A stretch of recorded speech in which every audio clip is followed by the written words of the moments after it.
Oi pessoal, tudo bem? Hoje vamos falar sobre outro assunto que eu acho muito interessante, que é a mudança de sons nas línguas, né? A gente sabe que as línguas mudam a forma como são pronunciadas. O português pronunciado hoje não soa igual como ele era pronunciado faz 500 anos, né? Então existe essa mudança.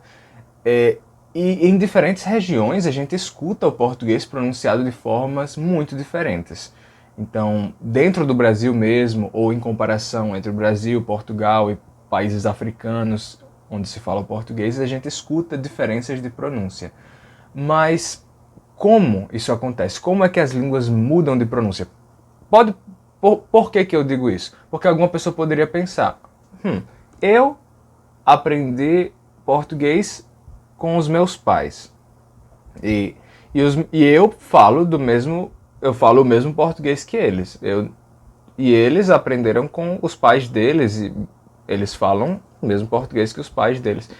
E assim sucessivamente. Então, como é que você chega ao ponto de que, voltando no tempo, a língua tinha um vocabulário tão diferente, um jeito de falar, ordem de palavras tão diferente, uma pronúncia tão diferente, que nem parece mais a mesma língua? Como é que isso acontece se cada geração foi aprendendo com a geração anterior?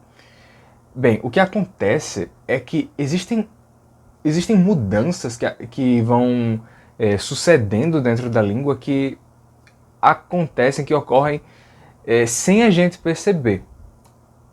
E como isso acontece? Bem, imagina, vamos dar uma olhada no latim, certo? Em latim a gente tem a letra C. Lá no período clássico, a letra C se chamava letra Q e ela representava sempre o mesmo som.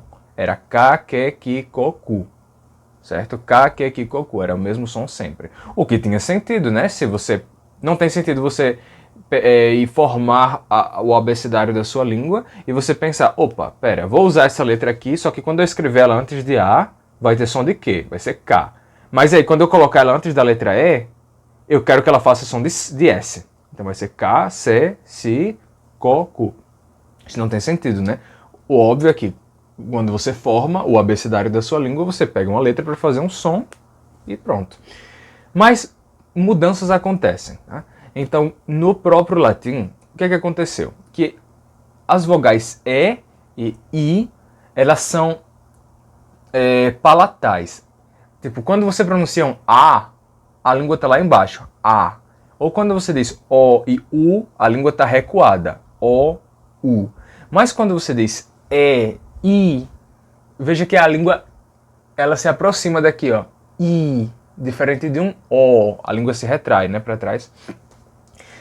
Qual é o resultado disso? Que quando você dizer K, Q, Ki, Ko, Ku, o E e o I, eles puxavam a língua um pouco para frente, e aí você, em vez de dizer que, você dizia que. Você já fazia o sonzinho de que, só que com a língua para frente. Que, ki. Aí ficou K, Q, Ki, Ko, Ku.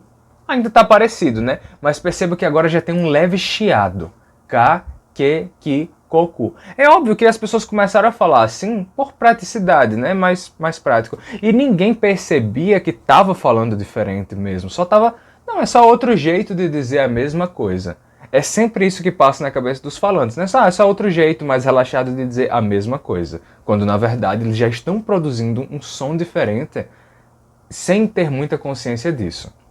Com o passar do tempo, esse leve chiadozinho do que e do ki, que era K, que, ki, ko, ku, foi se intensificando até que a ponta da língua terminou sendo virada para cima. Então, já não tinha muito mais diferença você dizer K, que, assim, que, ou dizer che, que, che, certo? Então você tinha K, que, originalmente K, que, ki, ko, ku, depois K, que, ki, ko, ku, depois, aos poucos, K, que, ki, ko, ku, até ficar K, che, chi, ko, ku. Então ficou che e chi, que é como é em italiano hoje, né? Até hoje continua assim. Mas não parou aí, porque em algumas línguas, como é o caso do português, a gente tem um som de S para a letra C antes de I. Como isso aconteceu? Vamos continuar. aos poucos, lembrem, aos pouquinhos, sem cada geração perceber, a mudança foi acontecendo. Então, ka, ke, koku, aí depois você podia até dizer ka, ke, ki, koku, que é a mesma coisa de um jeitinho diferente, ka, ke, ki, koku, ka, ke, ti, koku. Aos poucos vai mudando sem ninguém perceber. Cada nova geração faz uma pequena modificação para ficar mais prático. E claro, tudo isso é de forma inconsciente. Ninguém para pensar, opa, vou pronunciar diferente, não. É sempre uma mudança muito pequena que a geração anterior não percebe e a nova geração não sente que está dizendo de fato uma coisa muito diferente. Tá? Ka, che, ti, koku. Chegando a esse ponto do che e do ti, ele foi começando a ficar mais apertadinho. Em vez de dizer che, ka, che, ti, ele foi ficando ka, che, ti, ka, che, ti, se aproximando de um som de TS. Ka, che, ti, ka, che, ti, até ficar ka, che, ti, koku. Che, ti, certo? Esse sonzinho de tse e ti é o que a gente encontrava no galego medieval, né? Que é o português, o estágio antigo do português, na época do galego português.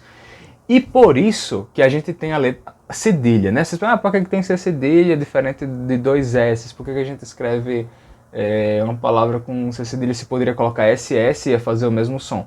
Porque antes não fazia o mesmo som. SS tinha o som de S e o C cedilha tinha o som de T.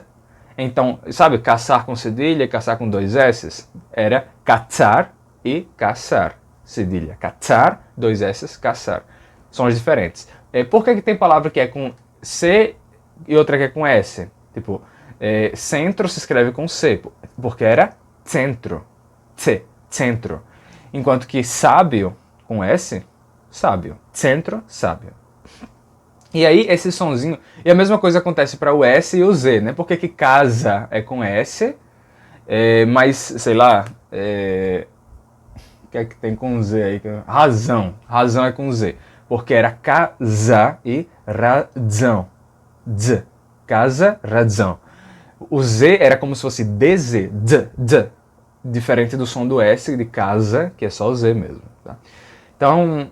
A gente continua escrevendo até hoje como se pronunciava na Idade Média, com 4 sons, né? Sa, za, tsa, za. Mas continua. Como esse sonzinho de TS, ele foi se modificando até que você começava a pronunciar o T e o S simultaneamente. Não mais fazendo TS, não mais fazendo tsa, mas fazendo sa. Tipo um S... só que a língua pertinho dos dentes, sa, que era diferente do som de S normal, que é o S, né, sa. Então você tinha sa e sa, sa. Não sei nem se o microfone pega essa diferença, é sutil.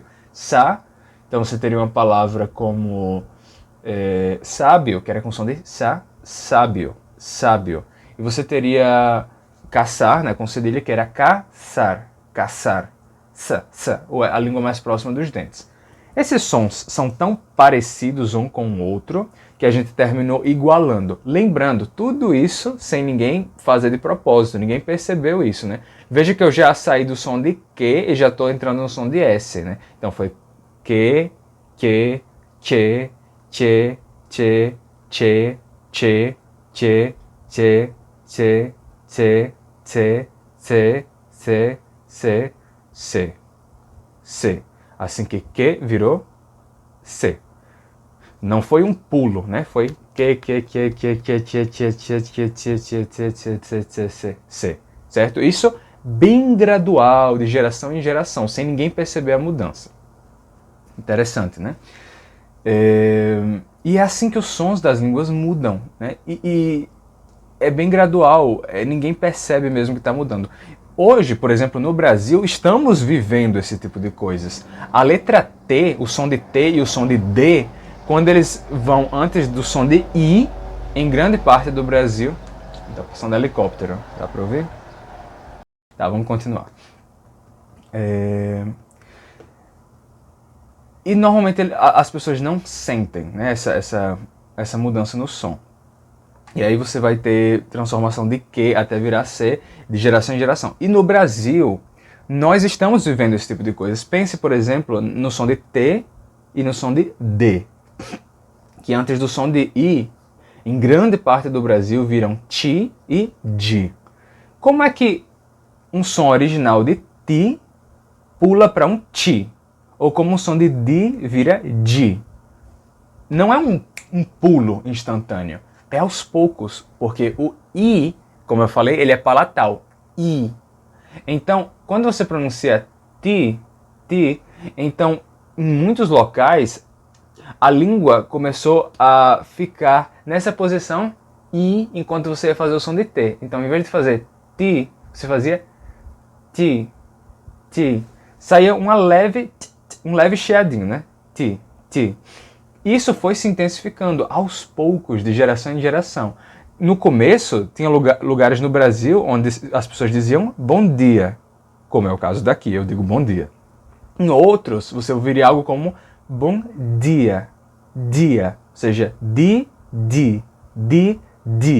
Ou seja, era uma coisa quase imperceptível. Um dizia bom dia, o outro respondia bom dia, dia. Só que, como eu falei, de geração em geração, até virar di, que quando eu escuto isso, para mim é como se fosse um DJ, dia, D-J-I-A, né? Dia. E agora você tem bom dia, bem diferente. E mais, não para aí. Eu escuto que essa modificação continua avançando, ao ponto de que dia já está perdendo o D, o sonzinho de D. Ele está ficando só o J. Não se... Prestem atenção, se você é de algum lugar do Brasil onde se fala assim, perceba que muitas pessoas não dizem nem mais bom dia. Dizem só bom dia. Bom dia. Só o J. Bom dia. Ou, vou dizer, a casa da minha tia, diz só chia, não mais tia. A casa da minha tia. Ou bom dia, sem o D. Percebem, por enquanto, é algo quase imperceptível. Por enquanto, não, a gente diz dia mesmo, só que de vez em quando a gente relaxa um pouquinho, em vez de dizer bom dia, a gente diz bom dia, sem o D, sem o sonzinho do D. Por enquanto. Se continuar avançando como todas as línguas avançam com o tempo, daqui a pouco todo mundo que diz dia vai dizer gia, e o som do D antes de I será igual ao som do J. Em algumas gerações, talvez. E talvez não em todo o Brasil, mas em algumas partes do Brasil vamos ter pessoas que dizem dia, como é meu caso, vamos ter pessoas que dizem dia, e vamos ter pessoas que dizem gia. Isso pode acontecer. E bem, aí vocês podem ver aí como é que os sons mudam com o passar do tempo de forma bem lenta, de forma que os falantes não percebem, e como isso continua acontecendo hoje, na nossa língua, né? Isso continua acontecendo, isso não para de acontecer. E isso é muito interessante para ser pensado. Também, espero que tenham gostado do vídeo e até mais.